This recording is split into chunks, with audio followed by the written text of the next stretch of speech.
Hello friends, welcome to Thangam housing. நம்ம சேனலை மறக்காமல் சப்ஸ்கிரைப் பண்ணுங்கள். பக்கத்தில் இருக்க பெல் ஐக்கானை ப்ரெஸ் பண்ணுங்கள். அப்போ தான் நாம் போடுற ப்ராப்பர்ட்டி அப்டேட்ஸ் உங்களை ரீச் ஆகும். இப்போ நாம் பார்க்க போகிற ப்ராப்பர்ட்டி எங்கே இருக்குன்னா, நம்ம ஆவடி நெக்ஸ்ட்டு வசந்தம் நகர் பேக் சைடில் அமைஞ்சிருக்க ஒரு சிஎம்டி அப்ரூவ்டு ப்ராப்பர்ட்டி தாங்க சேல்ஸுக்கு வந்திருக்கு. இப்போ இந்த வீடியோவில் பார்க்குறீங்களா, இந்த இடம் தாங்க சேல்ஸு. அதாவது அந்த மஞ்சள் கலர் வீடு பக்கத்துலேருந்து ஸ்டார்டிங்கு. இந்த இடத்துக்கு எப்படி வரலான்னா, நம்ம வசந்தம் நகர் பேக் சைடும் வரலாம். அப்படி இல்லைன்னா அந்த ஆவடி சின்னம்மன் கோயில் இருக்குது பாருங்கள், சின்னம்மன் கோயிலேருந்து towards Saint Peter college road வழியாகவும் வந்துட்டு வரலாம். அப்படி இல்லைன்னா நம்ம அம்பத்தூர் முருகப்பா பாலிடெக்னிக் இருக்குது பாருங்கள், அந்த முருகப்பா பாலிடெக்னிக்கில் இருந்து அப்படியே அந்த ஜோதி நகர் பேக் சைடு பிரிட்ஜும் வந்துட்டு ஐயப்பாக்கம் வந்துட்டு அப்படியும் வரலாம். எல்லாத்துக்கும் சென்டராக தாங்க இந்த ப்ராப்பர்ட்டி அமைஞ்சிருக்கு. இந்த வீடு இருக்கு பாருங்கள், ப்ளூ கலர் வீடு, கீழே எல்லோ கலர் ஷெட்டு. அந்த வீட்டுக்கு பக்கத்தில் இருக்க இடம் தாங்க சேல்ஸு.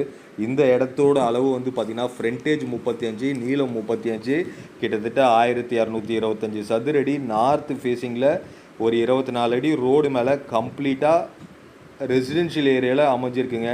இப்போ இந்த இடம் பார்க்குறீங்க பாருங்கள் வீடியோ, இந்த இடம் தாங்க அந்த மஞ்சள் கலர் வீடு பக்கத்தில் இருக்க இடம் தான் சேல்ஸுக்கு வந்திருக்கு. கம்ப்ளீட்டாக ஃபுல் அண்ட் ஃபுல் ஒரு ரெசிடென்ஷியல் ஏரியாவில் அமைஞ்சிருக்கு. இப்போது வந்து பார்த்திங்கன்னா இந்த நார்த் ஃபேஸிங்கில் வந்து பார்த்திங்கன்னா லைனாக வீடு கட்டியிருக்காங்க. அதாவது கம்ப்ளீட்டாக முழுக்க ரெசிடென்ஷியலாகவும், மற்றபடி ஆப்போசிட்டில் சுற்றி இருக்க அட்மாஸ்பியரில் வந்து பார்த்திங்கன்னா அங்கங்கே ஒரு 4-5 பிளாட்டு தள்ளி வீடு கட்டியிருக்காங்க. அதாவது வந்து பார்த்திங்கன்னா ஃபுல் அண்ட் ஃபுல் வந்து இந்த டெவலப்பிங் ஏரியான்னு சொல்லுவாங்க பார்த்தீங்களா, அந்த மாதிரி டெவலப்பிங் வளர்கிற இடத்துல தான் இந்த இடம் அமைஞ்சிருக்கு. அது மட்டும் இல்லாமல் ஒரு சிஎம்டி அப்ரூவ்டு ப்ராப்பர்ட்டின்றதால உங்களுக்கு 80% பேங்க் லோனுக்கு எலிஜிபிளாக தான் இந்த ப்ராப்பர்ட்டி அமைஞ்சிருக்கு. இப்போ அந்த இடத்துக்கு பக்கத்தில் இருக்க வீடுங்களை தான் பார்க்குறீங்க. எல்லாமே வந்து பார்த்திங்கன்னா புது வீடுங்க. எல்லாமே இண்டிவிஜுவல் வீடு தான். அவங்கவுங்க விருப்பத்துக்கு ஏற்ற மாதிரி அவங்கவுங்க ஸ்டைலில் பக்காவாக கட்டியிருக்காங்க. எப்படி இருக்குது பாருங்கள், நார்த் ஃபேஸிங்கில் கம்ப்ளீட்டாக லைன் வந்துருச்சு. ஆப்போசிட்லேயும் வந்து பார்த்திங்கன்னா ஒரு 4-5 பிளாட்டு தள்ளி அங்கங்கே கம்ப்ளீட்டாக ஃபுல் அண்ட் ஃபுல் எல்லாமே இண்டிவிஜுவல் வீடு இருக்கிற இடத்துல தான் இந்த ப்ராப்பர்ட்டி அமைஞ்சிருக்கு. நல்ல ஒரு ப்ராப்பர்ட்டி, கம்ப்ளீட்டாக ஒரு ரெசிடென்ஷியல் ஜோனில், அதுவும் நார்த் ஃபேஸிங்கில் எங்கேயுமே கிடைக்காத சைஸுங்க. ஃப்ரண்டேஜும் 35, நீளம் வந்து 35. பாருங்கள், இந்த இடம் தாங்க சேல்ஸு. மொத்தம் 1220 சதுரடி. நார்த் ஃபேஸிங்கில் ஒரு 20-24 அடி ரோடு மேலே அமைஞ்சிருக்கு. யாராவது ஆவடியில் கொஞ்சம் லோ காஸ்ட்டில் ஒரு சிஎம்டி அப்ரூவ்டு ப்ராப்பர்ட்டி வாங்கணும்னு நீங்கள் விருப்பப்பட்டீங்கன்னா தாராளமாக இந்த ப்ராப்பர்ட்டியை ப்ரொசீட் பண்ணலாங்க.